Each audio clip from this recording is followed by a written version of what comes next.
All right. Good evening, everybody. My name is Devin with Kappa League TV, and I am here with Mr. Desmond Meade. How are you doing today, Mr. Meade? I'm fine, Mr. Sloan. How you doing? I'm doing well. I'm doing well. Thank you for being with us here today on Kappa League TV. Uh, I want to get started with talking about a huge accomplishment and undertaking that you recently went through in Amendment 4, which is restoring voting rights for almost 1.5 million returning citizens. What was your driving force to start the initiative to pass Amendment 4? Wow, that's a great question. I think, you know, what, first of all, I have personal experience, right? And what I mean by that is that Amendment 4, what it did was restore voting rights to people with previous felony convictions. I myself was one of those people we call returning citizens. And so there was a personal uh, um, um, I had a personal stake in that effort because I personally couldn't vote because of my previous felony conviction. But I think there was a much greater driving force than something that was just personal, right? And I think it was more towards the bigger picture, and the bigger picture was that there was a group of people that felon disenfranchisement historically was designed to disenfranchise African Americans, right? And in particular, it's hit African American men the hardest. So at one point, 1 out of 4 African American men in Florida couldn't vote because of a previous felony conviction. So when I look at the original intent of felon disenfranchisement, and the impact it have on our communities, because if black people are getting arrested and convicted every day, that means every day more and more black people are losing the right to vote. And more black people lose the right to vote, that means that the political capital in African and black communities is being diminished every day, right? And so when you see situations where we may have issues and it appears that politicians don't care about our issues, right? A lot of that is because at the end of the day, we don't have the political capital to make politicians care about that issue.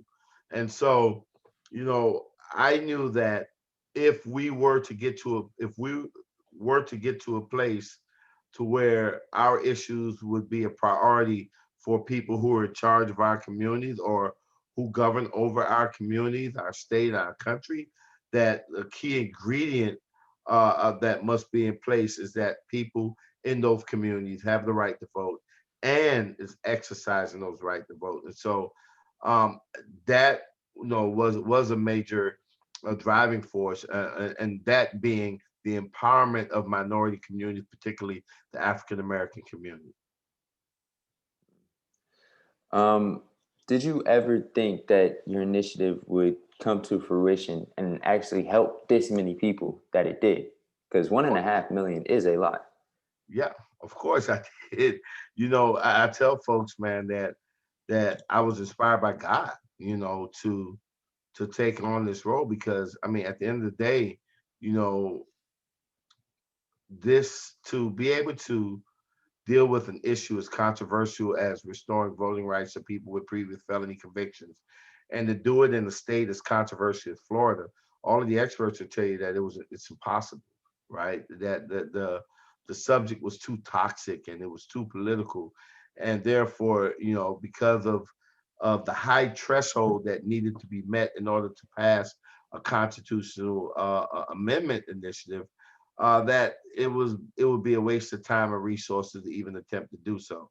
But you know, this was inspired by God, and I believe, not only because that like this came from God, but also because I had a tremendous amount of faith in people that was on the ground in the communities, and was seeing that felon disenfranchisement, while it was originally intended to impact African Americans, that it was like a tumor left unchecked. It spread throughout the population, and it not only impacted African Americans, but it impacted white Americans and Latino Americans. And so I seen that it was a great opportunity to engage people at the grassroots level, to really be able to organize people across political lines, across racial lines, to actually end up passing this thing. And so I had faith in God, and I had faith in the people. So you've always been very candid about your past. Um, like earlier, you mentioned that you were previously incarcerated. What was it like working with what you had to get to that point that you are at now? And how would you prepare your younger self for the obstacles that you will face today? Ooh, now that's a tough question, Devin. I mean, for real, because part of me, part of me would say that because we've heard this before. What would you, if you can go back in time, what would you tell your younger self, right? So part of me, looking back and understanding where I am now and the journey that I took, part of me would not change anything because it appears to me that the things that I went through was a necessary ingredient in order to prepare me to do the things that I do today, right? And so if I were to say anything, part of me would say, well, if I were to say anything, it would be like I would tell my younger self, keep the faith, and keep focused on your mission, keep focused on the vision that God has given you, right? Because let me tell you, um, when I look at the things that I've gone through, and then you may have gone through some stuff, or you're going to be going through some things later on in life, is that I often see that you don't run from that, right? Because to me, the only way that you can get stronger is by going through adversity, right? And so at some point we have to learn how to embrace adversity and use adversity as a way to be to become a better person, right? You can't grow muscle unless you tear muscle, right? You got to tear it. And in order for you to tear it, you have to experience some type of resistance that takes you to the limit, right? Takes you to the point to where you're actually tearing your muscle. And then when you tear it, then while it's healing, another muscle grows on top of that, and so on and so on. And so, I don't look at adversities or failures just as something that's just totally bad or totally negative, right? They can be opportunities to be stronger, be better. And so in my journey, I talk about, okay, yeah, I was formerly convicted of felony offenses before, but I was also formerly homeless. I was also formerly a drug addict, and so I've been through quite a lot. And in that journey, part of what I was able to learn was that these things, I don't know if you ever heard this saying, whatever don't kill you, uh, can make you stronger, right? And so throughout that journey, I've learned to take the bad situations that I was in and see if I can extrapolate from that teachings or learnings. See if I can extrapolate from that, something that would make me a better person and would prevent me from being back in that situation that I was in. And so I've always, in this process, I've woken up every day, really making a pledge to be a better person by the end of today than I was at the beginning of today, right? Always woke up thinking that there's something that I must do today that would improve the lives of other people. And that formula really has allowed me to keep a very a strict adherence to the pathway that has been laid out for me. I want to circle back real Okay. quick, back to Amendment 4. I just want you to like tell your feelings when Amendment 4 finally passed. How did you feel in that moment when Phew. all that work came to Man, fruition? I was, I was relieved. I was overjoyed. I was excited. I mean, there was like so much stuff that was going through me. So two things I tell you that sticks out that may be relevant to our conversation. One being that there's not too often, at least prior to Amendment 4, that you would see a major campaign being led by someone who was black, right? And definitely you're not going to see major campaign being led by someone who has a past or a felony, prior felony conviction. And we live in a society where a lot of times people think that if you want something to be successful, it's got to be led by a white person, or it's got to be led, by a certain type of person, right? By a man, a white man at that. So that's the epitome of leadership in this country, right? And you see it play out even in like who's the president of our country and stuff like that, and who's the governors and stuff. And so and there's been like an unspoken narrative that maybe African American men and women do not have the capacity to actually be in that leadership position. Now, Devin, you might be looking around saying like, what the heck is he talking about, right? I'm gonna break it down to you, Dev. You ready? I'm You ready. remember how many times in on sports people said that a black person could be a quarterback? Right? You Been a know what I'm lot. saying? That how oh no, no, oh he's athletic, but they never associate being smart, right, with black quarterbacks. So black quarterbacks are athletic, right? Michael Vick is athletic, Deshaun Watson is athletic, but Tom Brady is cerebral, right? He's a smart person, right? And they kind of minimize the ability of a African American to actually be that quarterback, that all around quarterback, and that's the same thing that happens in like campaigns and stuff like that.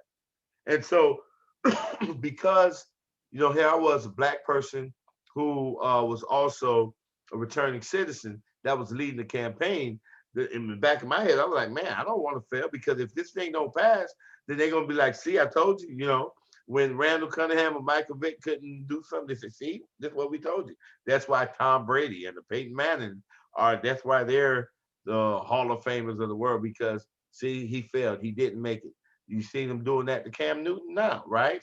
And so I was always in the back of my mind, in the back of my head, worried about, man, if this thing don't pass, they could use this not passing as an excuse as to why black people shouldn't be leading major campaigns.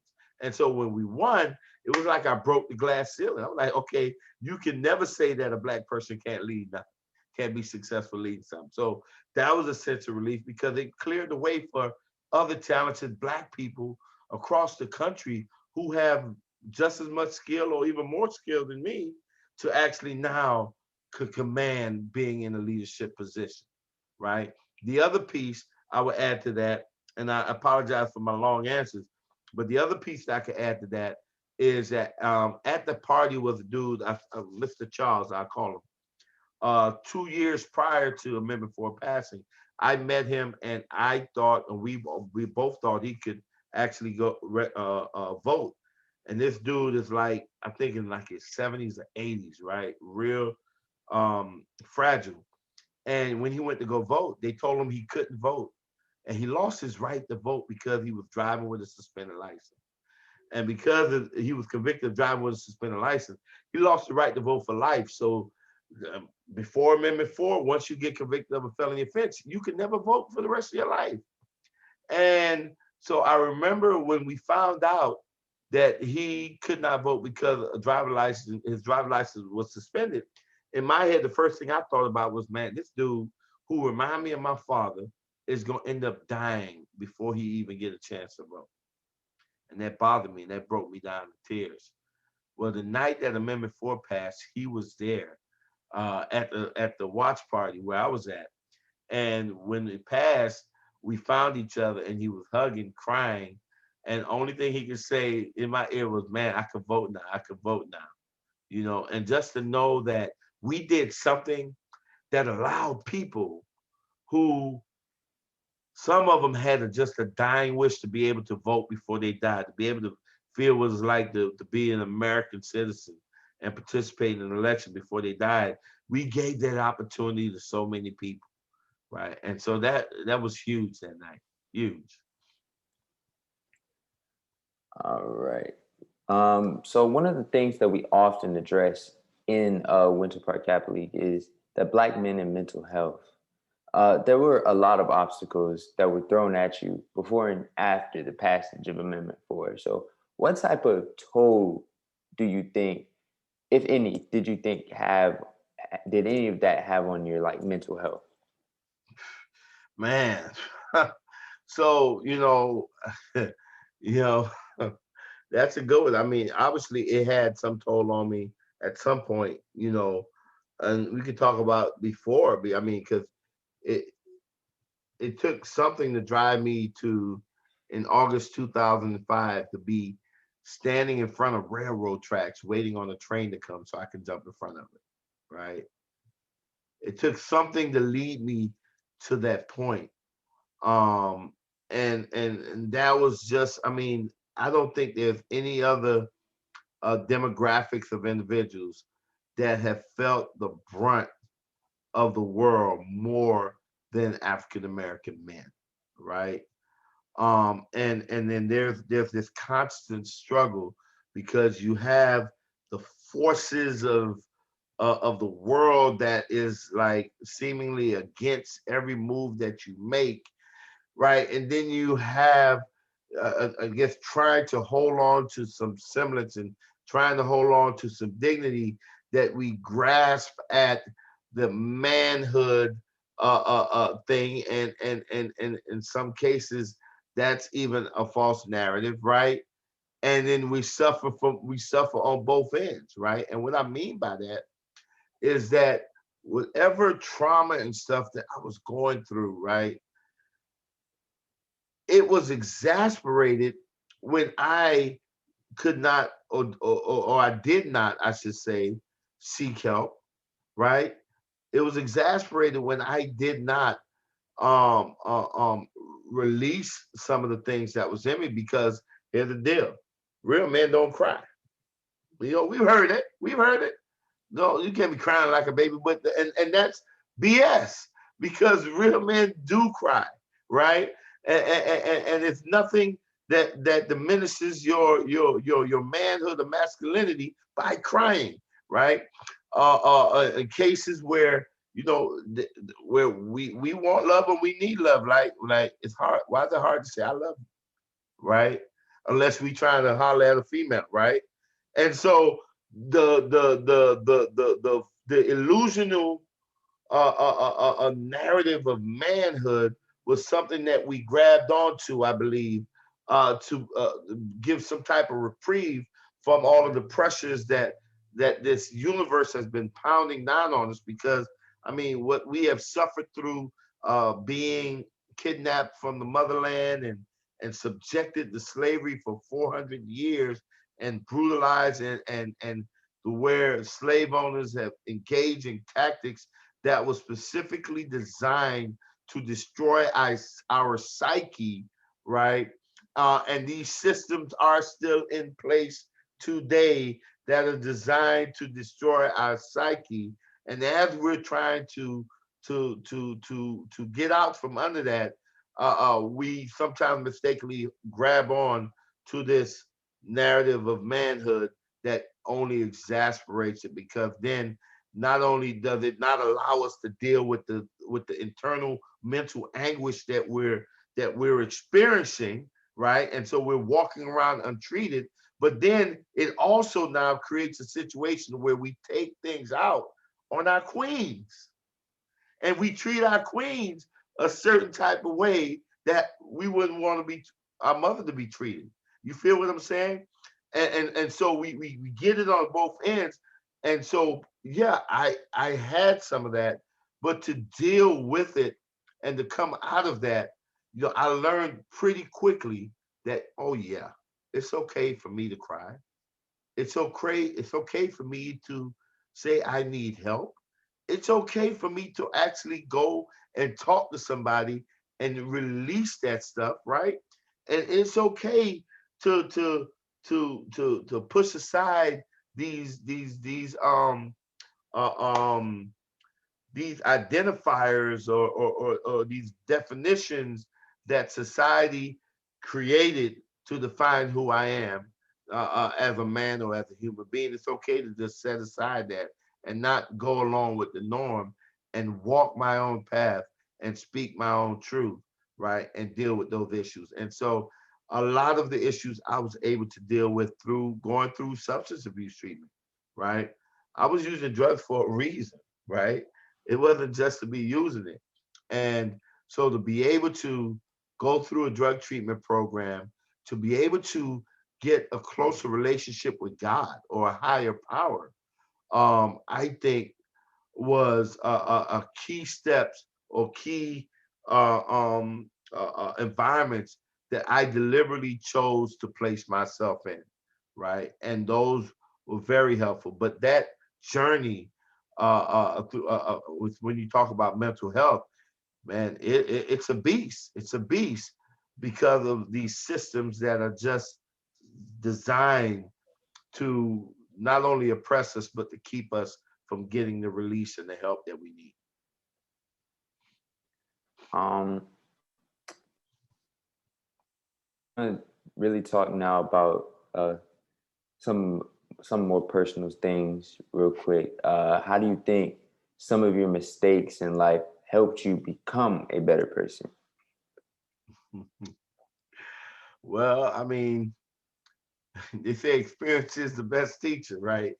Um, One of the things I remember reading this article, and the person was interviewing Stephen King. Stephen King was a very famous writer. I think he did a lot of those scary movies and stuff, right? Those scary books. Um, and very well respected writer. And they asked him what type of uh, works of art do he engage in, or what do he read other people's books? And he's like, yeah, I do. And then he revealed that he read a lot of badly written books. And the interview asked him, why, I mean, you're an accomplished writer. You're the bomb. Why are you reading badly written books? And his answer was, by reading them, I know how not to write, right? And so, uh, applied to me, the mistakes I've made have, number one, allowed me to experience the criminal justice system, um, have allowed me to experience reentry, have taken me to a place that have humbled me, all right, and have opened my eyes as to how we as a society treat the least among us, right?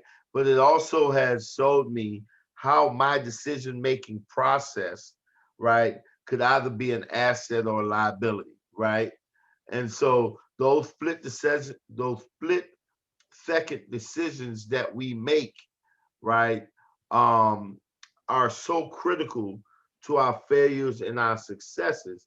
And being able to recognize, what it is that caused us to lean left when we should have leaned right, right? What is that caused us to say yes instead of no to going on a lick or whatever, those things, being able to analyze that and those experiences gave me a real time a condition in which I could analyze it and it not be hypothetical. It's not a hypothetical situation. I did that. I made that mistake. I did that wrong.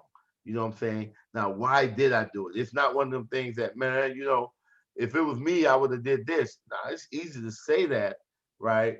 And you may be right, but my experiences and my mistakes eliminated the possibility or eliminated the uncertainty of what it is I wouldn't do and why I did what I did.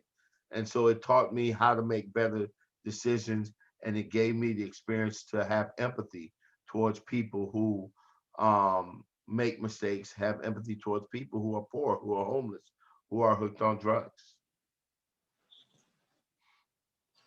In 2019, you were named to Times Magazine most influential 100 people's list.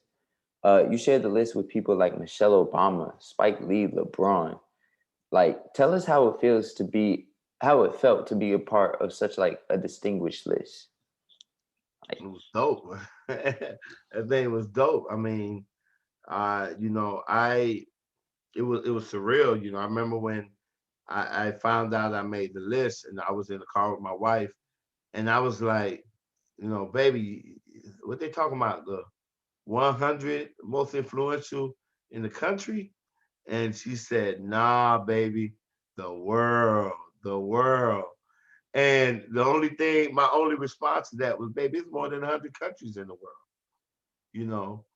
And so it was like mind blowing that with all of these uh, uh, politicians and dignitaries and celebrities, right, across this entire planet, that year I was counted among the top 100 most influential, and it was like, wow, you know.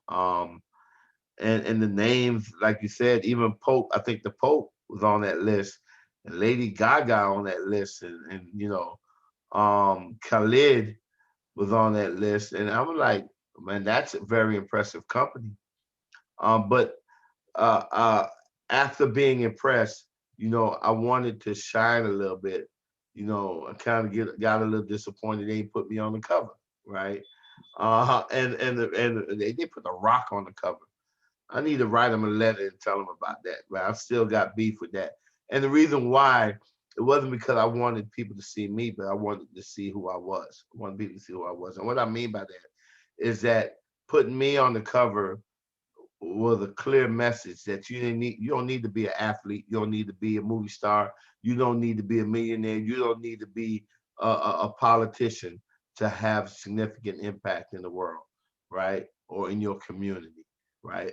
Because if that person who was a crackhead, who was homeless, right, who's had a lot of felony convictions, if that person could be one of the 100 most influential, that means that I can do it, or anybody can do it, right? And then the next question is, well, then how can we do it, right? And the key is service. How do we create a lifestyle, right, to where service to others is a priority, right? How do we create how do we create a frame of mind knowing that when we're out there, that we know that in order for us to have it better, that we must advocate on behalf of other people so they can have it better, right? And I think being able to operate in um, that zone of service and the zone of love, right? And how, being able to operate in that zone makes us all great.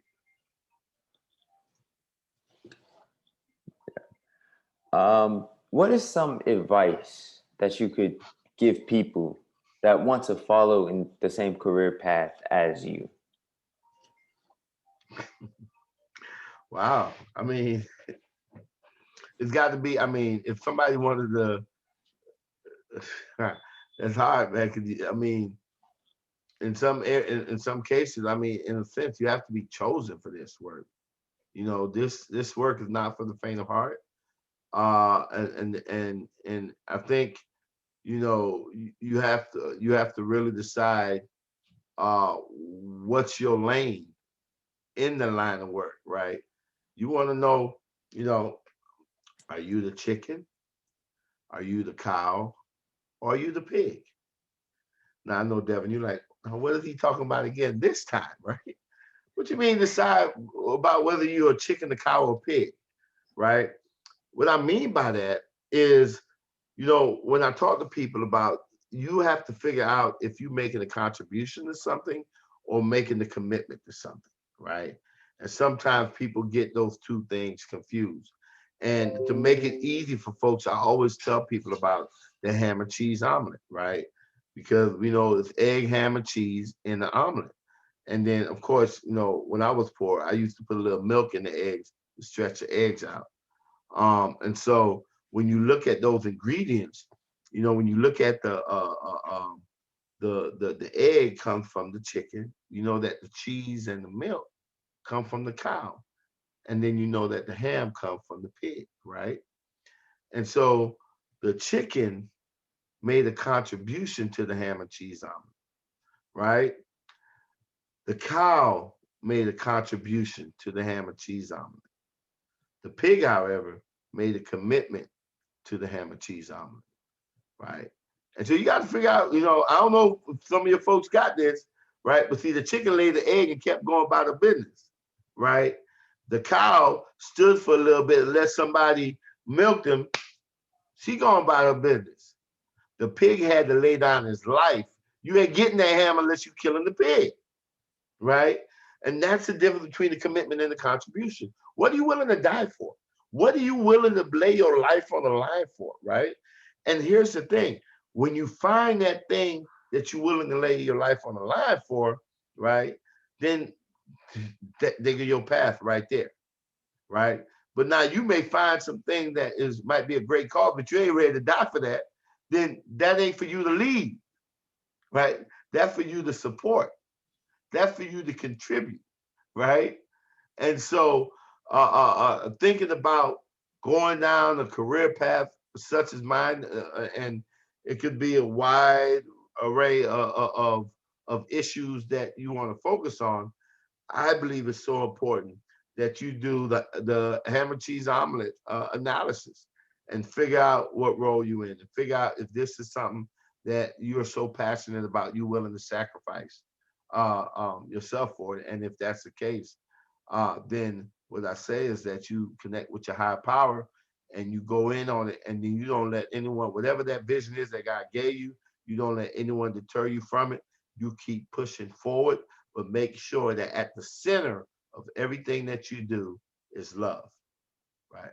Love, right? And love is that element that would not allow you to be going to do things because you're trying to make yourself great, you're trying to enrich yourself. Love is that element that's going to make you do things because you want to make the world a better place, right, for someone else, or that you want to improve the lives of someone else. Looks like we have one final question. What is Desmond Meade looking forward to in 2021? Man, I'm looking forward to playing me some golf, right, and doing some more jet skiing, right?